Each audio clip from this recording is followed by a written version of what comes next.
My name is Alara Vivian Vance. I'm 16 years old, and on the afternoon of October 3rd, I died on the coast of Nova Scotia. I never thought much about death before. I was just a normal high school junior from a tiny fishing town who loved marine biology and spent too much time scrolling through photos of distant shores. My parents divorced when I was 12, but we navigated it okay. Dad was a lighthouse keeper, and I lived with him in the stone cottage attached to the tower during the week. Mom had me on weekends, and she worked as a fisheries officer. I worried about normal stuff, my college applications, whether Liam from the debate club was finally going to ask me out, and if I'd get the summer internship at the research institute. That Saturday, I was out by the tide pools near the cliffs with my best friend Caleb. The ocean forecast had called for calm waters, but off that rugged coast, things change fast. We were about a quarter mile down the winding cliff path when my head started feeling light, and my heart began to pound a frantic, irregular rhythm. I've always had a sensitive system, but I'd taken my vitamins and eaten well. This felt different, like my blood was turning to lead. I told Caleb I needed to sit on a boulder for a minute. Then, everything just flickered to black. I remember a strange, weightless sensation, like being suspended in deep water, but without the cold or the pressure. The pain was completely gone. I looked down and saw Caleb kneeling beside my body, his face pale, frantically yelling into his satellite phone. I tried to tell him, "I'm fine, just dizzy," but no sound came out. It was the strangest thing, watching myself from above, near the wheeling gulls. My body was just lying there on the damp earth, but I was floating near the cliff edge. I felt this gentle, irresistible draw, like the highest tide pulling a small boat out to sea. The world around me began to radiate, not bright and blinding like the sun reflecting off the water, but more like the deep, soft glow of mother of pearl or the aurora borealis, and it enveloped everything. Then, I was moving through what felt like a vortex of pure, gentle light. I wasn't scared. For the first time in my life, all the small anxieties of my world vanished. I felt utterly secure, like I was finally sailing toward my true harbor, like the true harbor. The vortex opened up into the most magnificent light I have ever conceived. Imagine the warmth of 1,000 hearths and the peace of the deepest ocean combined. That's what surrounded me, and there he was. I know how this sounds. Before this happened, I only went to church for weddings and funerals, usually more interested in the architecture than the sermon. But the moment I saw him, I just knew. Not because he looked exactly like the paintings. He didn't. He was tall, surrounded by a subtle, unwavering radiance, with eyes that somehow held the depth of the entire cosmos, yet focused completely on me. His face was gentle, but also possessing an immense, quiet authority. It was like looking at someone who knew every secret, every petty failure, every good intention you'd ever had, and loved you completely anyway. When he spoke, his voice wasn't a commanding bellow. It was gentle yet penetrating, like a pure note struck on a crystal glass, speaking directly to my spirit rather than my ears. "Ilara," he said, and just hearing him speak my name made me weep. Not tears of sorrow, but tears of release, like I'd been holding my breath for 16 years and finally let it out. "Am I dead?" I whispered. He smiled. "Your physical vessel is suspended between dimensions right now, but I wanted to greet you." He reached out his hand, and when I took it, a wave of unconditional love washed over me, so potent it felt like a physical force. I saw my entire life in an instant, not just the major milestones, but small, forgotten moments.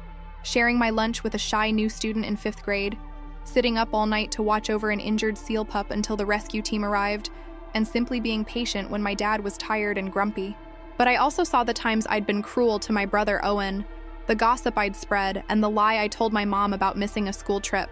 The astonishing thing was that his love remained constant through all of it. Every mistake, every kind gesture, his love for me was not a transaction based on my performance. It simply was. "There is something I need you to understand, Ilara," he said. "Something important for you to carry back and share." The scene around us changed. We were suddenly standing on what felt like polished glass, solid but transparent, suspended high above. He gestured with his hand, and below us appeared what looked like a constantly shifting living map of Earth, covered in a web of golden light. "I am showing you 3 shifts that will manifest on your plane before 2035, he said. "Not to instill dread, but to encourage the awakening of hearts." The 3 visions. 1. The shifting shores. The first vision appeared before us, like we were watching through a vast, clear porthole. I saw oceans rising and currents shifting with devastating force. Coastal towns I recognized, Even my own little harbor were swallowed by the tides. But more than seeing the structural damage, I could feel the disorientation and panic of the people experiencing it. The great waters are restless as the balance of creation is unsettled, he said softly. What you are seeing is the rapid acceleration of the planet's response. The waves will surge faster than predicted. Small communities will be forced to adapt, and coastal life will transform. I felt a profound sadness. All those homes, I whispered. Watch more closely, he instructed. As the water surged in the vision, I also saw something miraculous bloom, communities reorganizing, fishermen sharing their remaining catch, neighbors building barriers and supports together, strangers welcoming the displaced. It wasn't just devastation, it was also humanity's finest hour of cooperation. In great trial comes a unity that pride and comfort make impossible, he explained. Hearts will turn toward one another for survival and solace, and in that turning, many will also rediscover their deepest spiritual roots. 2. The dark silence. The scene shifted to a second vision. This time, I saw what looked like a massive rolling disruption.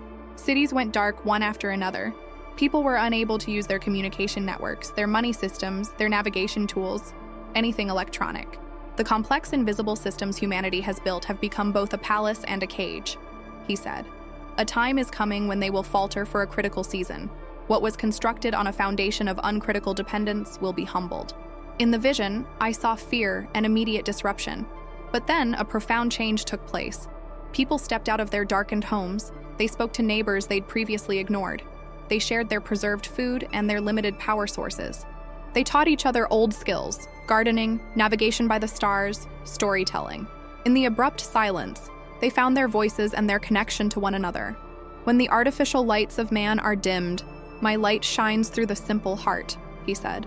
Many souls who could not hear me over the constant noise of their devices will finally find me in the stillness. 3. The shadow of doubt. The third vision was the hardest to bear. I saw a generalized sense of pervasive uncertainty and unease spreading. It wasn't a single physical plague, but a spreading cynicism and a cold detachment that made people suspicious of their leaders, their institutions, and ultimately, one another. A new crisis of trust and division will emerge, he said.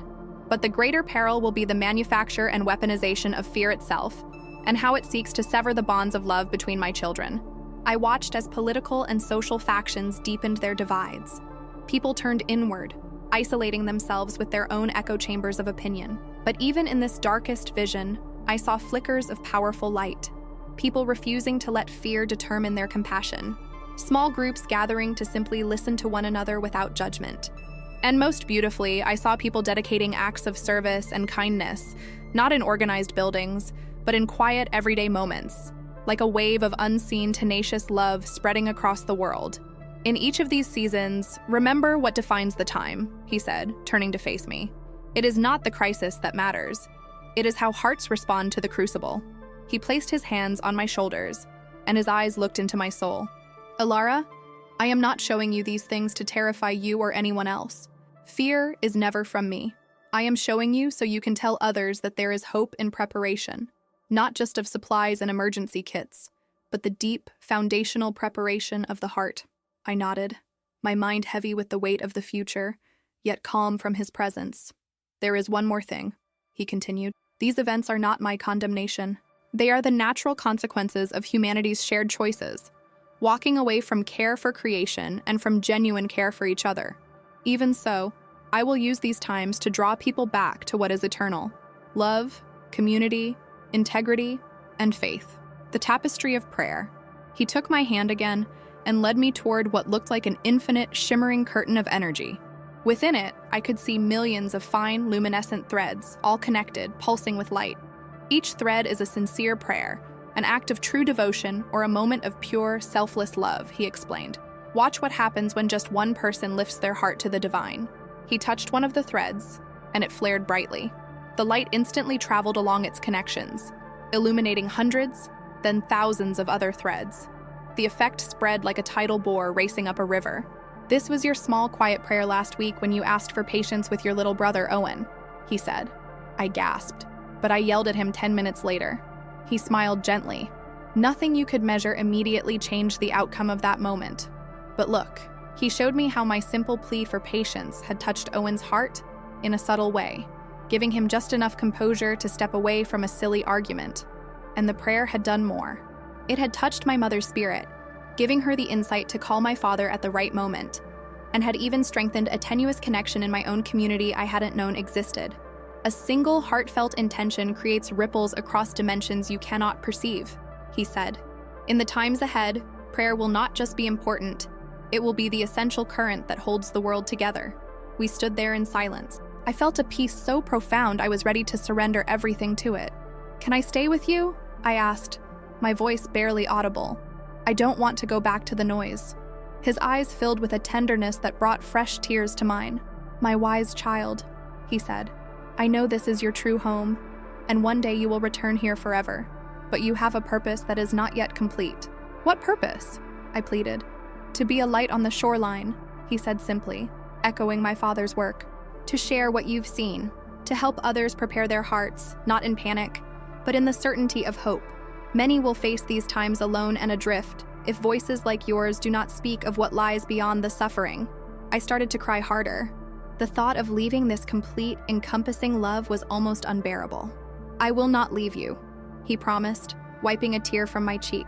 "Even when you cannot perceive me in this way, I am with you always. And now that you have been here, a part of you will always remember the way home." He embraced me. It felt like being wrapped in a liquid, healing light, like the most comforting hug I'd ever received from my parents, my grandparents, all combined, multiplied 1,000 times. I felt his love seep into every corner of my soul. "It is time," he whispered. "I'm scared," I admitted. "I know," he said. "But courage is not the absence of fear. It is the decision to move forward despite it. And you will not be alone." There was a rushing, powerful sensation, like being dragged backward by the strongest current. Light stretched and distorted. Then, a sharp, crushing pain returned to my chest. I heard voices, urgent and professional. Someone was saying, "Pulse check. She's back." The journey back. The inside of a Coast Guard helicopter. An oxygen mask on my face. The loud whoop-whoop of the blades. I tried to speak, to tell them about the visions, but my throat was too raw. Everything hurt. My heart felt like it had been compressed by the deep sea. I blinked up at the flight medic leaning over me. "You're an absolute miracle, sweetheart," he said. "You're back with us now." Back, but irrevocably changed. I spent 4 days in the regional hospital. The doctor said I'd suffered a sudden acute ventricular fibrillation from an undiagnosed cardiac electrical abnormality. They called it a miracle that Caleb had known high-quality CPR from his ocean rescue training and that the Coast Guard had reached us in time. They said I was clinically deceased for almost 6 minutes. 6 minutes here, but what felt like endless hours there. The cardiologist looked at my chart, shaking his head. "In 30 years of practice, I have never seen someone your age recover so quickly from an arrest like this," he said. "Especially with no signs of neurological damage after that long without oxygen. You, Alara, are an absolute anomaly." My dad barely left my side. When the nurses stepped out, I told him what had really happened, the story beyond the medical explanation. I was terrified he wouldn't believe me. He's a man who trusts the stars and the tides, but is skeptical of the abstract. He was quiet for a long moment after I finished. Then he looked out the window at the distant ocean. "When your grandfather was lost at sea," he said slowly, "I was a young man. I spent 3 days searching for him in a massive storm. When I finally came ashore, exhausted, I remember a moment. I heard a voice, a whisper in the wind, telling me, 'He is in the light, and you will see him again.' I never spoke of it. I thought the exhaustion made me crazy, but I never forgot the peace." He looked at me, his eyes filled with tears. "And here you are, having seen the source of that peace." It was then I realized these experiences are not as rare as we think. People just don't talk about them, afraid of being labeled strange or judged. When I got home, everything looked different. The deep blue of the ocean seemed more vivid, the scent of the salt air more potent. Even the annoying sound of the foghorn seemed to hold a deeper meaning. I found myself really looking at people. The elderly customer struggling to carry her groceries, the young waitress covering a double shift, my brother Owen practicing his guitar. I started having dreams too, not normal teenage dreams. In them, the presence would continue to show me things, explaining more about the visions, illuminating the path forward. Some things still feel shrouded in the future, things I think I'll understand when the time is right. I told Caleb everything. He cried and said he'd been doing CPR and simultaneously praying the whole time, begging God not to take me. I know now those prayers were some of those golden threads I saw. At school, I became a quiet subject of gossip. Some kids were kind and asked questions. Others avoided me like I was a weird prophet. A few made jokes, but I found I didn't care what they thought. When you've been held in perfect divine love, the opinions of others just don't carry the same weight. I have a small device now, an implant to monitor my heart. The doctors say I can live a largely normal life, with some careful precautions. But normal isn't really possible anymore. Not after what I've seen. I started a small, informal gathering. We meet in the old storage room beneath the lighthouse. Just a few people at first. Caleb, a shy girl from my biology class, an older boat builder who lost his livelihood, and my father's old friend. We talk about what truly matters, preparing our hearts, not just our storm kits, finding meaning in the quiet moments, and rebuilding community bonds. It's grown to 12 people now. We pray together for the world, for strength, for compassion. I don't share every detail of the visions with everyone. Not everyone is ready to hear it. And that's okay.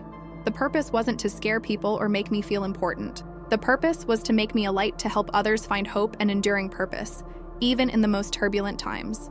If you're reading this and feeling afraid about the world's direction, please don't be. That's not the message I was given. What I learned in those minutes beyond this life is that love is a force stronger than any rising water, any blackout, any division, or any fear. The events I saw coming are not the end of the story. They are part of a massive, beautiful, complex narrative we can't fully grasp from here. What matters isn't stockpiling material wealth, though sensible preparation is wise. What matters is stockpiling love. Invest in your connections with others. Find and strengthen your faith. Because when the waters rise, when the silence descends, when fear threatens to pull us apart, love is the compass that will save us. Not just human love, but the divine, steady love that I felt holding me, the same love that holds all of us, whether we realize it or not. My name is Alara Vivian Vance, and I'm simply a lighthouse keeper's daughter trying to share the light I saw.